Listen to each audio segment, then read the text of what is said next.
आप सब में विराजमान उस परम चेतना को मेरा प्रणाम। आज एक बड़ा गहरा प्रश्न मेरे सामने आया है, एक जिज्ञासा जो हर उस व्यक्ति के मन में उठती है जो जीवन के पथ पर थोड़ा भी जागरूक होकर चलता है।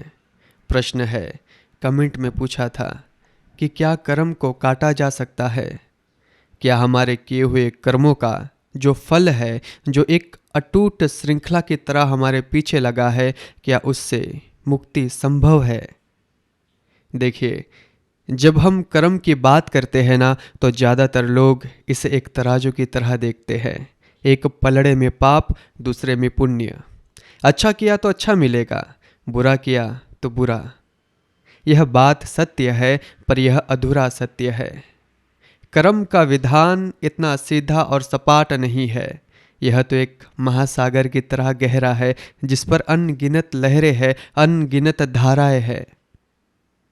एक बात समझिए, प्रकृति का एक नियम है, क्रिया की प्रतिक्रिया।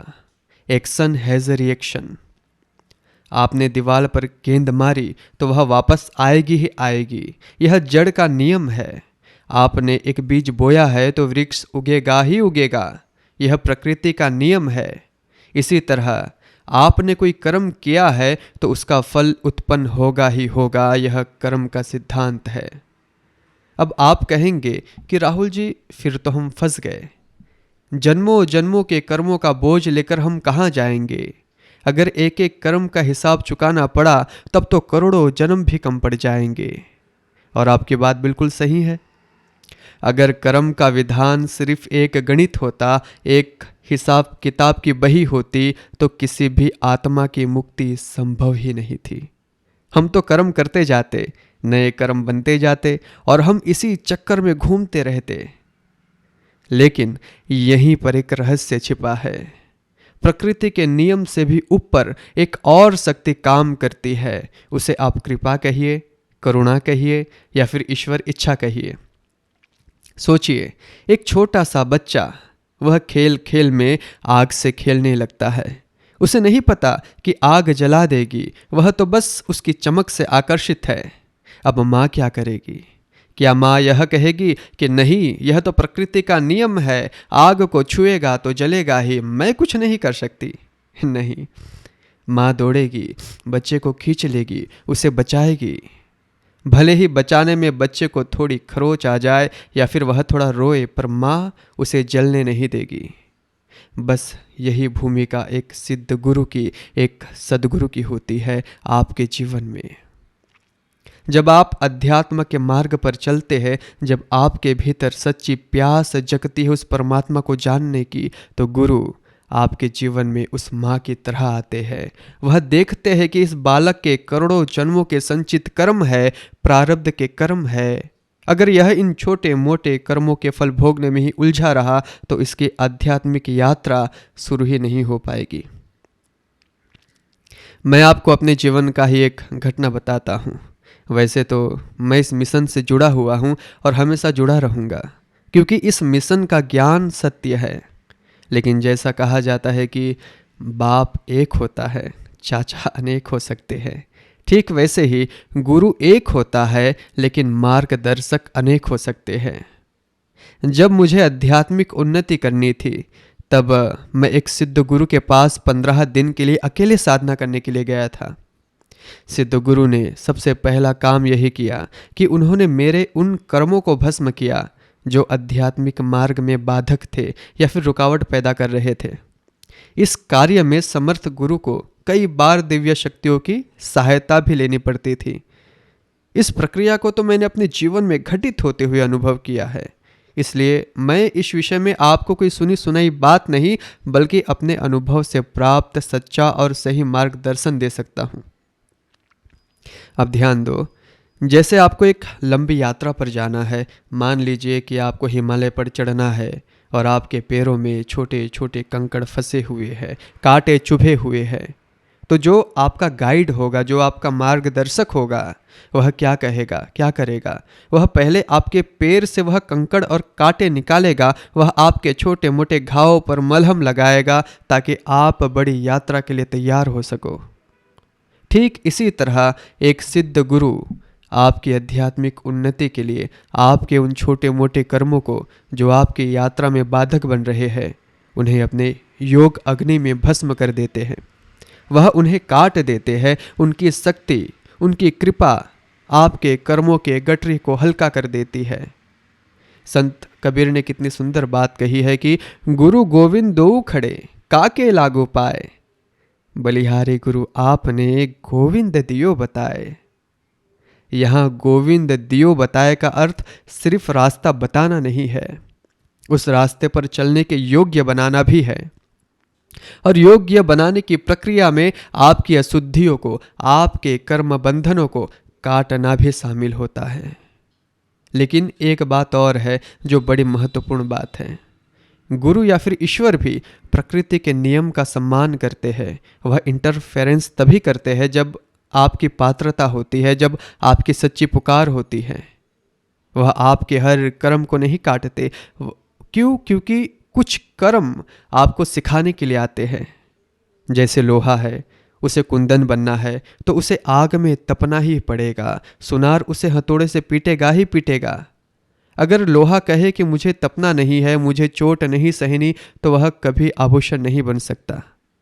उसी तरह कुछ प्रारब्ध के कर्म हमारे जीवन में हमें मजबूत बनाने, हमें सिखाने, हमारे अहंकार को गलाने और हमें विनम्र बनाने के लिए आते हैं। एक समर्थ गुरु उन कर्मों के प्रभाव को कम कर सकते हैं, आपको उसे सहने की शक्ति दे सकते हैं, लेकिन वह उसे पूरी तरह से हटाएंगे नहीं। क्यों? क्योंकि वह आपके विकास के लिए आवश्यक है। वह जानते हैं कि इस तपस्या के बाद ही आप कुंदन बनेंगे। तो प्रश्न था कि क्या कर्म को काटा जा सकता है? तो इसका उत्तर बड़ा सरल है, हाँ, बिल्कुल काटा जा सकता है, कोई शक नहीं। बड़े से बड़े कर्म के प्रभाव को भी कम किया जा सकता है। यह एक सिद्ध गुरु और स्वयं ईश्वर कर सकते हैं, क्योंकि वे इस त्रिगुणात्मक प्रकृति के स्वामी है, उसके अधीन नहीं। लेकिन वे ऐसा क्यों और कब करते हैं और किन कर्मों को नहीं काटा जाता, यह एक और गहरा विषय है। इस पर विस्तार से बात करेंगे। इस बात को समझने के लिए आपको प्रकृति के नियम और परमात्मा के स्वभाव दोनों को समझना होगा। परमात्मा ने इस सृष्टि एक नियम से बनाई है, एक विधान से। सूर्य समय पर उगता है, ऋतुएं समय पर बदलती है, बीज से वृक्ष बनता है, सब कुछ एक नियम में बंधा है। इसी को हम धर्म कहते हैं। धर्म का अर्थ केवल पूजा पाठ नहीं, धर्म का अर्थ है वह नियम जो सबको धारण करता है। कर्म का सिद्धांत भी इसी धर्म का इसी कॉस्मिक लॉ का एक हिस्सा है। अब सोचिए, जब स्वयं परमात्मा इस धरती पर अवतरित होते हैं, एक मनुष्य के रूप में लीला करते हैं, तो वह भी अपने बनाए गए नियमों का सम्मान करते हैं। क्यों? क्योंकि वह हमें सिखाना चाहते हैं कि इन नियमों का पालन करके ही जीवन में संतुलन आता है।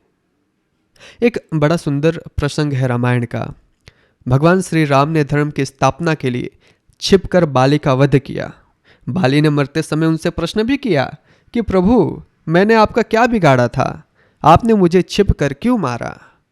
भगवान ने उसे उसका अधर्म का बोध कराया, लेकिन कर्म का जो बीज वहां बोया गया उसका फल तो आना ही था। और वही आत्मा जब द्वापर युग में भगवान कृष्ण के रूप में आई, तो एक दिन वह वन में विश्राम कर रहे थे और जरा नाम के एक बहेलिये ने दूर से उनके पैर के तलवे को हिरण का मुख समझकर बाण चला दिया। वही बाण उनकी लीला समाप्त होने का कारण बनी। जानते हैं वह बहेलिया कौन था? वह बाली ही था। भगवान ने अपने कर्म का फल स्वीकार करके प्रकृति के नियम का मान रखा। अब यहाँ को यह तर्क कर सकता है कि भगवान तो सर्वशक्तिमान है, वह चाहते तो बाण को हवा में ही रोक देते। बिल्कुल रोक देते। वह प्रकृति से बंधे नहीं है, वह प्रकृति के स्वामी है। लेकिन जिस आयाम में, जिस डायमेंशन में आप जाते हो, वहाँ के नियमों का सम्मान करना होता है। यही लीला है, यही धर्म की स्थापना है। वह हमें सिखाते हैं कि जब मैं स्वयं अपने बनाए गए नियमों का सम्मान कर रहा हूँ, तो तुम्हें भी करना चाहिए।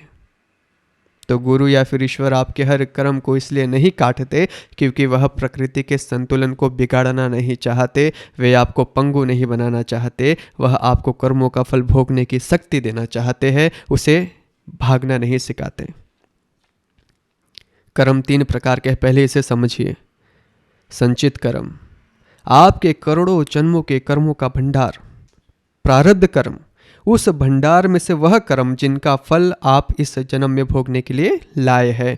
क्रियमान कर्म, वह नए कर्म जो आप इस क्षण में, इस जन्म में कर रहे हैं। एक सिद्ध गुरु की कृपा से और ईश्वर की भक्ति से आपके संचित कर्मों का जो विशाल भंडार है वह भस्म हो जाता है। जैसे एक भुना हुआ बीज फिर से अंकुरित नहीं हो सकता, वैसे ही भस्म किए हुए संचित कर्म फिर से फल नहीं दे सकते। और जब आप अपने सारे कर्म, अपना जीवन, अपना सब कुछ परमात्मा को समर्पित कर देते हैं, तो आप भविष्य में बनने वाले क्रियमान कर्मों के बंधन से भी मुक्त हो जाते हैं। आप करता नहीं रहते, बस एक निमित्त, एक माध्यम बन जाते हैं। अब बचा प्रारब्ध कर्म, वह धनुष से निकला हुआ तीर, वो उसे तो भोगना ही होता है। लेकिन यहाँ भी कृपा काम करती है। गुरु कृपा से या फिर भक्ति की शक्ति से जहाँ आपको सूली मिलनी थी, वहाँ बस एक कांटे की चुभन से काम चल जाता है। प्रारब्ध का प्रभाव शून्य तो नहीं होता संतों, लेकिन इतना कम हो जाता है कि आप उसे सहजता से पार कर जाते हैं। आपको एक छोटी सी कथा सुनाता हूँ, बहुत प्यारी सी कथा है। मार्कंडेय ऋषि की कथा हम सबने सुनी है। ज्योतिषियों ने उनके पिता को बता दिया था कि इस बालक की आयु केवल 16 वर्ष की है। यह अटल प्रारब्ध था संतो, मृत्यु निश्चित थी। जब मार्कंडेय को यह पता चला तो वह डरे नहीं। उन्होंने अपना जीवन, अपनी हर श्वास भगवान शिव को समर्पित कर दी। उन्होंने महामृत्युंजय मंत्र की रचना की और दिन रात शिवलिंग से लिपटकर केवल शिव का ही ध्यान करने लगे। जब उनकी आयु के 16 वर्ष पूरे हुए तो यमराज स्वयं अपने पास के साथ उनके प्राण लेने आए। जैसे ही यमराज ने अपना पास फेंका, बालक मार्कंडेय जोर से शिवलिंग से चिपक गए। वह पास मार्कंडेय के साथ साथ शिवलिंग पर भी जा पड़ा। और बस फिर क्या था, काल के स्वामी महाकाल स्वयं उस शिवलिंग से प्रकट हो गए। उन्होंने यमराज को चेतावनी दी और कहा, जो मेरी शरण में है उस पर तुम्हारा कोई अधिकार नहीं। भगवान शिव की कृपा से न केवल मार्कंडेय के प्राण बचे, बल्कि उन्हें चिरंजीवी होने का, यानी सदा जीवित रहने का वरदान भी मिला। प्रारब्ध तो आया था, मृत्यु निश्चित थी, लेकिन भक्ति की शक्ति ने उस अटल प्रारब्ध को भी बदल दिया। यही रहस्य है। तो अंत में इस प्रश्न का सार यही है कि हाँ, बिल्कुल कर्म को काटा जा सकता है। गुरु कृपा और ईश्वर भक्ति वह पारस मणि है जो आपके कर्मों के लोहे को भी सोना बना देती है। वह आपके संचित कर्मों को भस्म कर देती है, क्रियमाण से आपको मुक्त कर देती है और प्रारब्ध को सहने की शक्ति और सहजता प्रदान करती है। इसलिए कर्मों से डरिए मत संतो, बस अपने आज के कर्म को सुधारिए, समर्पण और भक्ति का भाव लाइए। जब आप सच्चे हृदय से पुकारेंगे तो वह माँ रूपी शक्ति, वह गुरु रूपी चेतना आपको कर्मों के इस महासागर से पार ले जाने के लिए नाव लेकर खड़ी मिलेगी। इसलिए संतो, अपने कर्मों को सुधारिए और सार्थक और सही जीवन जिए।